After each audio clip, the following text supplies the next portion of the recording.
ದೇವಾಲಯ ಶಾಲೆಗಳ ಅಭಿವೃದ್ಧಿಯೇ ಊರಿನ ಸಮಗ್ರ ಪ್ರಗತಿಗೆ ಬುನಾದಿ. ಸಚಿವ ಮಂಕಾಳು ಎಸ್. ವೈದ್ಯ. ಸೋಡಿಗದ್ದೆಯ ಶ್ರೀ ಮಹಾಸತಿ ದೇವಸ್ಥಾನದ ನೂತನ ಶಿಲಾಮಯ ಕಟ್ಟಡ ನಿರ್ಮಾಣದ ನೀಲಿನಕ್ಷೆ ಅನಾವರಣ ಹಾಗೂ ನಿಧಿ ಸಂಗ್ರಹಣಾ ಕಾರ್ಯಕ್ರಮಕ್ಕೆ ಸಚಿವ ಮಂಕಾಳು ಎಸ್. ವೈದ್ಯ ಅವರು ದೀಪ ಬೆಳಗುವುದರ ಮೂಲಕ ಚಾಲನೆ ನೀಡಿದರು.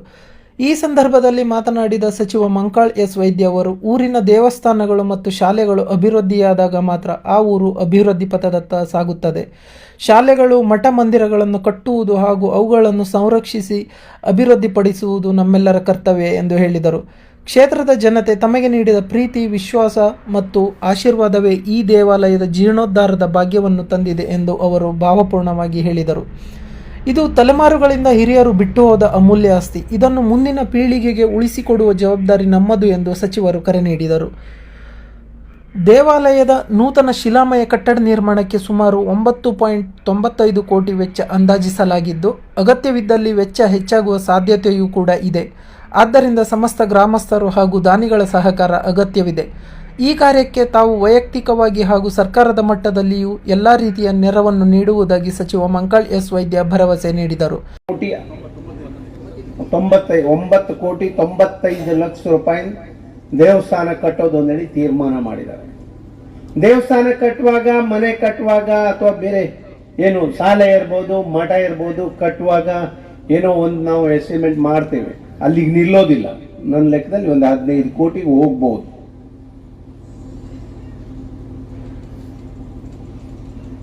ನನ್ಗೆ ಬಹಳ ವಿಶ್ವಾಸ ಇದೆ. ಸರ್ಕಾರದಿಂದನೂ ಕೊಡಿಸೋ ವ್ಯವಸ್ಥೆ ಮಾಡ್ತೇನೆ, ವೈಯಕ್ತಿಕವಾಗೂ ಕೊಡ್ತೀನಿ. ಭಕ್ತಾದಿಗಳು ಇದಷ್ಟು ಹಣ ಭರಿಸುವಷ್ಟು ಇಲ್ಲಿ ಭಕ್ತರು ಇದ್ದಾರೆ, ಅಷ್ಟು ಶಕ್ತಿ ಇದೆ.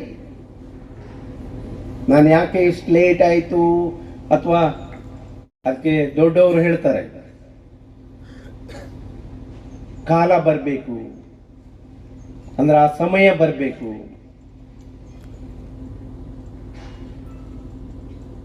ಅದ ಆಗ್ಬೇಕು ಅನ್ನೋದು ಇರ್ತದೆ, ಮತ್ ಮುಂದಿಂದ ಹೇಳೋದಿಲ್ಲ. ನಾನು ಸಮಯ ಬಂದಿದೆ. ಅದರ ಜೊತೆಯಲ್ಲಿ ನಾನು ಯಾವಾಗ್ಲೂ ಹೇಳ್ತೀನಿ, ದೇವಸ್ಥಾನಕ್ಕೆ ಹೋದಾಗ ದೇವರೆಲ್ಲನೂ ಕೊಟ್ಟಿದ್ದಾನೆ, ಒಳ್ಳೆ ಬುದ್ಧಿ ಕೊಡ್ಬೇಕು. ಆ ದೇವರು ಈಗ ಎಲ್ಲರಿಗೂ ಒಳ್ಳೆ ಬುದ್ಧಿ ಕೊಟ್ಟಿದ್ದಾನೆ. ನನ್ನ ಸೇರಿ ಒಳ್ಳೆ ಬುದ್ಧಿ ಕೊಟ್ರೆ ಒಳ್ಳೆ ಕೆಲಸ ಆಗ್ತದೆ, ಎಲ್ಲೂ ವ್ಯತ್ಯಾಸ ಆಗೋದಿಲ್ಲ.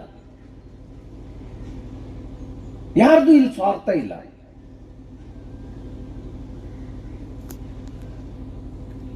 ಒಂದು ಊರಿಗೆ ಹೋದ್ರೆ ಅಲ್ಲಿ ಇರುವಂತ ಶಾಲೆ, ಅಲ್ಲಿ ಇರುವಂತ ದೇವಸ್ಥಾನ ನೋಡಿದ್ರೆ ಆ ಊರು ಅಭಿವೃದ್ಧಿ ಆಗಿದೆ ಅಥವಾ ಆ ಊರಲ್ಲಿ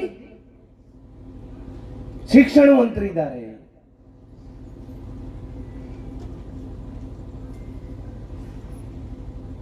ಒಳ್ಳೆಯವರಿದ್ದಾರೆ ಅಂದೇಳಿ ಗೊತ್ತಾಗ್ಲಿಕ್ಕೆ ಊರಿಗೆ ಹೋಗ್ಬೇಕು ಅನ್ನಲಿಲ್ಲ, ನಿಮ್ಮ ಊರು ಹೋಗಬೇಕು ಅನ್ನಲಿಲ್ಲ. ಖಾಲಿ ಶಾಲೆ ಮತ್ತೆ ದೇವಸ್ಥಾನ ನೋಡಿದ್ರೆ ತೀರ್ಮಾನ ಮಾಡುವಂತ ವ್ಯವಸ್ಥೆಗೆ ಈಗ ನಾವು ಬಂದಿದ್ದೇವೆ. ಯಾವ ಊರಿಗೆ ಹೋಗ್ಲಿ ಅಲ್ಲಿ ದೇವಸ್ಥಾನ ಮತ್ತೆ ಶಾಲೆ ಸರಿ ಇದೆ ಅನ್ನೋದಾದ್ರೆ, ಅಲ್ಲಿ ಎಲ್ಲ ವ್ಯವಸ್ಥೆ ಇದೆ ಅನ್ನೋದಾದ್ರೆ ಆ ಊರು ಅಭಿವೃದ್ಧಿ ಆಗಿದೆ. ಕಾರ್ಯಕ್ರಮದಲ್ಲಿ ಮಾತನಾಡಿದ ಜಿಲ್ಲಾಧಿಕಾರಿ ಕೆ. ಲಕ್ಷ್ಮೀಪ್ರಿಯ, ಜಿಲ್ಲಾಡಳಿತ ಮತ್ತು ತಾಲೂಕಾಡಳಿತದಿಂದ ದೇವಾಲಯ ನಿರ್ಮಾಣಕ್ಕೆ ಅಗತ್ಯವಾದ ಎಲ್ಲ ರೀತಿಯ ಸಹಕಾರವನ್ನು ನೀಡಲಾಗುವುದು ಎಂದು ತಿಳಿಸಿದರು. ಈ ಸಂದರ್ಭದಲ್ಲಿ ಅಭಿವೃದ್ಧಿ ಸಮಿತಿಯ ಪರವಾಗಿ ಸಚಿವ ಮಂಕಾಳು ಎಸ್. ವೈದ್ಯ ಅವರನ್ನು ಗೌರವಪೂರ್ವಕವಾಗಿ ಸನ್ಮಾನಿಸಲಾಯಿತು. ದೇವಸ್ಥಾನ ನಿರ್ಮಾಣಕ್ಕೆ ಕರ್ನಾಟಕ ಸರ್ಕಾರದಿಂದ ಅನುಮತಿಯನ್ನು ದೊರಕಿಸಿಕೊಟ್ಟು ನಮ್ಮೂರಿನ ಶಕ್ತಿ ದೇವತೆಯ ದೇವಸ್ಥಾನದ ಅಭಿವೃದ್ಧಿಗೆ ಮುತುವರ್ಜಿ ವಹಿಸಿ ದೇವಸ್ಥಾನದ ಅಭಿವೃದ್ಧಿಗೆ ಟೊಂಕಗಟ್ಟಿ ನಿಂತಿರುವ ಅಭಿವೃದ್ಧಿಯ ಹರಿಕಾರ ಶರಣಜೀವಿ ಜನಪರ ನಾಯಕರಾದ ಉತ್ತರ ಕನ್ನಡ ಜಿಲ್ಲೆಯ ಉಸ್ತುವಾರಿ ಸಚಿವರು ಶ್ರೀ ಮಂಕಾಳು ಎಸ್. ವೈದ್ಯ ಸರ್ ಇವರಿಗೆ ಸಮಸ್ತ ಭಕ್ತ ವೃಂದದವರ ಪರವಾಗಿ ಹಾಗೂ 3 ಊರಿನ ಸಮಸ್ತ ನಾಗರಿಕರ ಪರವಾಗಿ ಪ್ರೀತಿಯ ಕೃತಜ್ಞತೆಗಳನ್ನು ಸಲ್ಲಿಸಿಕೊಳ್ಳುತ್ತಾ ಜೋರಾದ ಚಪ್ಪಾಳೆ ಮೂಲಕ ಶ್ರೀಯುತರನ್ನ ಅಭಿನಂದಿಸಬೇಕಂತ ವಿನಂತಿಸಿಕೊಳ್ಳುತ್ತಾ